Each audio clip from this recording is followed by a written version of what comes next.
Bismillahirrahmanirrahim. Assalamualaikum warahmatullahi wabarakatuh. Perkenalkan, nama saya Tia Hatimatul Masdurroh, NIM 23070180045, mahasiswi Katris Matematika Fakultas Tarbiyah dan Ilmu Keguruan IAIN Salatiga. Saya bertempat tinggal di Jalan Gatot Meliler, RT 7 RW 1 Karangtalun, Desa Meliler, Kecamatan Bandungan.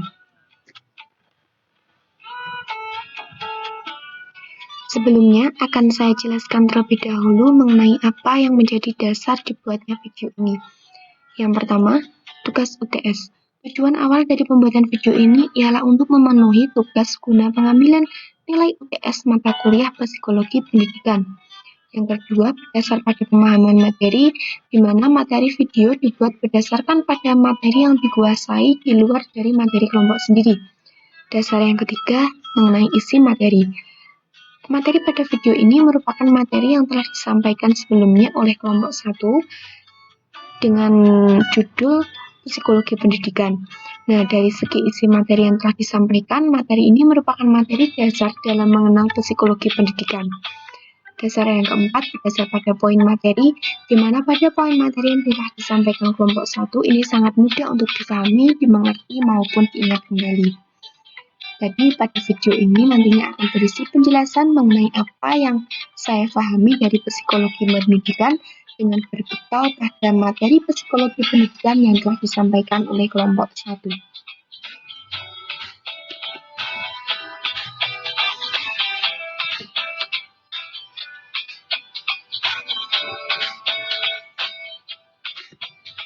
Untuk daftar isi yang akan kita pelajari, yang pertama mengenai definisi psikologi pendidikan, tujuan psikologi pendidikan, ruang lingkup psikologi pendidikan, hubungan psikologi pendidikan, dan keterkaitan antara psikologi dengan pendidikan.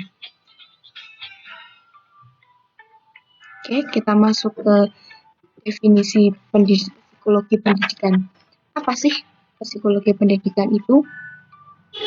Psikologi pendidikan ini terdiri dari psikologi dan juga pendidikan yang masing-masing memiliki arti secara etimologi atau bahasa dan terminologi atau istilah. Kita ulas dahulu mengenai psikologi secara etimologi.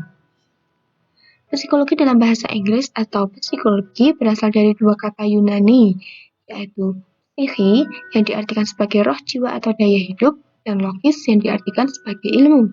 Kemudian secara terminologinya, psikologi berarti ilmu jiwa atau ilmu yang mempelajari maupun menyelidiki pernyataan-pernyataan. Sedangkan pendidikan sendiri ini berasal dari bahasa Yunani juga, yaitu pedagogi, yang etimologinya pedagogi ini adalah pais dan juga egen. Pais yang berarti anak dan egen yang berarti bimbingan, sehingga pedagogi ini diartikan sebagai bimbingan yang diberikan kepada anak. Dan secara terminologinya, pendidikan adalah usaha yang dijalankan oleh seseorang atau sekelompok orang lain agar menjadi dewasa atau mencapai tujuan hidup dan penghidupan yang lebih tinggi dalam arti mental. Sehingga dapat kita simpulkan, psikologi pendidikan ini adalah ilmu yang dapat diterapkan dalam kehidupan sehari-hari, khususnya tentang bagaimana masyarakat kita mengelola belajar, kemudian hubungan guru dengan murid, dan juga lain sebagainya.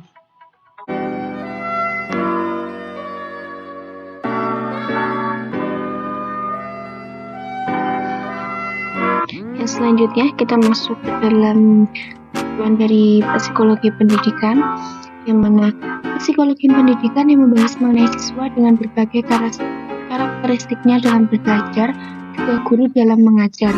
Kita mengkaji bagaimana dasar proses belajar mengajar yang seharusnya terjadi pada siswa, sampai kepada bagaimana sih siswa dan juga guru dalam menangani permasalahannya. Nah, dari sinilah dapat dilihat tujuan psikologi pendidikan secara umum. Pada dasarnya ini terdiri dari 5, yaitu yang pertama pemahaman gejala. Di sini berarti memahami bentuk gejala psikologi individu atau siswa secara umum dalam bentuk sikap dan tingkah laku selama mengikuti proses pembelajaran. Tujuan yang kedua untuk pemahaman potensi. Nah, memahami kemampuan dan potensi siswa dalam mengikuti proses pembelajaran. Tujuan yang ketiga yaitu pengembangan kemampuan. di mana di sini membantu siswa mengembangkan berbagai jenis kemampuan dan potensi yang dimiliki dalam bentuk proses-proses belajar yang berbasis pengembangan siswa. Kemudian tujuan yang keempat berupa pemahaman pelaksanaan, di mana di sini pemahaman pelaksanaan yang dimaksud ialah memahami bagaimana seharusnya pelaksanaan proses belajar dan pembelajaran agar tercapai tujuan-tujuan pembelajaran secara efektif. Kemudian tujuan yang kelima yaitu penyelesaian program. Di sini berarti membantu siswa menyelesaikan program pembelajaran sehingga dengan pemahaman guru tentang psikologi pendidikan dapat memberikan bantuan kepada siswa dalam menyelesaikan program-program pembelajaran sampai tuntas.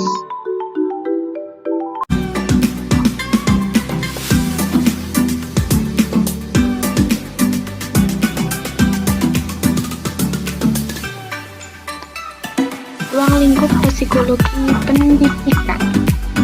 Pada dasarnya, psikologi pendidikan ingin mempelajari seluruh tingkah laku manusia yang terlibat dalam proses pendidikan. Manusia yang terlibat dalam proses pendidikan di sini yang dimaksud ialah guru dan juga siswa. Karena dalam lingkup pendidikan, maka objek yang dibahas dalam psikologi pendidikan ini adalah tingkah laku siswa yang berkaitan dengan proses pembelajaran, kemudian tingkah laku guru yang berkaitan dengan proses pembelajaran. Nah, sehingga objek utama yang dibahas dalam psikologi pendidikan itu adalah masalah belajar dan juga pembelajaran. Nah, untuk ruang lingkup psikologi pendidikan ini ada di dalam peninjauan yang dilakukan secara statis dan juga dinamis. Di mana peninjauan secara statis ini mengkaji tentang siswa yang ada di dunia. Kemudian peninjauan secara dinamisnya ini mengkaji tentang psikologi pendidikan mencakup mengenai individu siswa di dalam proses pendidikan, terutama dalam perubahan tingkah laku.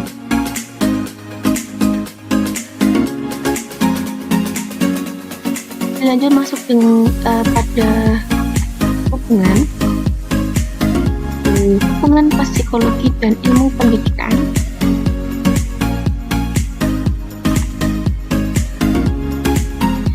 Psikologi dan ilmu pendidikan ini tidak dapat dipisahkan satu sama lain karena keduanya ini memiliki hubungan timbal balik, di mana psikologi itu menjelaskan berbagai aspek perkembangan individu, melakukan analisis dan juga menjelaskan berbagai gejala-gejala jiwa manusia. Nah, kemudian sedangkan pendidikan ini mengembangkan berbagai potensi-potensi yang secara luas melibatkan aspek fisik, psikis pada manusia, dan juga di mana psikologi ini menunjukkan watak dan kepribadian seseorang.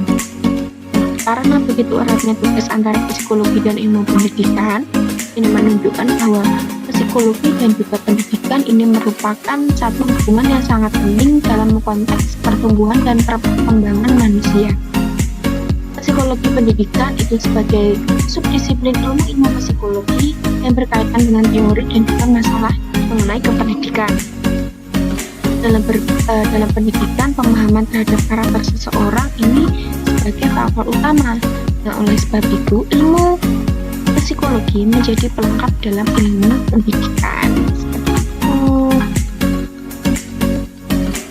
Masuk kepada materi yang terakhir mengenai keterkaitan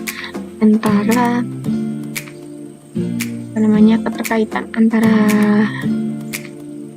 psikologi dengan pendidikan. Tiga hal yang terkait mengenai teori pembelajaran. Yang pertama itu kecenderungan cara belajar, yang kedua struktur pengetahuan, dan yang ketiga hubungan yang optimal. Kecenderungan cara belajar ini berarti memperhatikan bahwa terdapat banyak kecenderungan cara belajar siswa, dan kecenderungan ini sudah dimiliki siswa jauh sebelum masuk sekolah. Jadi siswa ini cenderungnya seperti apa sih?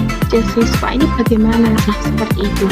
Nah, kemudian struktur pengetahuan di sini yang pertama menyederhanakan suatu informasi yang sangat luas. Yang kedua, membawa siswa kepada hal-hal baru melebihi informasi yang telah dijelaskan, dan juga meluaskan cakrawala berpikir siswa mengkombinasikannya dengan ilmu-ilmu lain seperti itu. mengajari siswa bagaimana cara berpikir siswa itu untuk berpikir jauh, berpikir bagaimana sih, oh ini, oh seperti ini.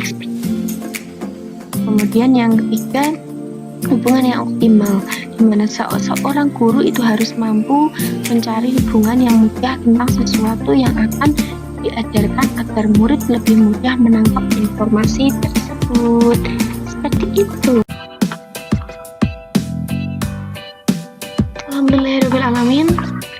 Thank you for watching. Terima kasih atas perhatiannya. Semoga dapat bermanfaat. Saya akhiri. Assalamualaikum warahmatullahi wabarakatuh.